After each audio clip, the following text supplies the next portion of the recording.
Hello guys, in this video I'll show you how you can add a My Computer icon to your desktop in Windows 10.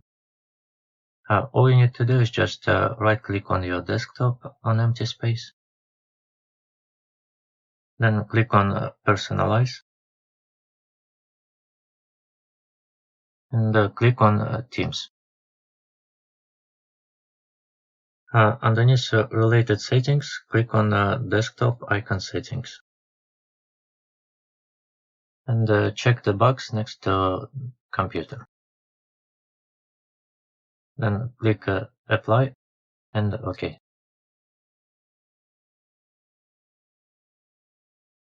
Now you will get this PC icon. If you want, you can also rename it just by right-clicking on it. Then click on Rename and type My Computer.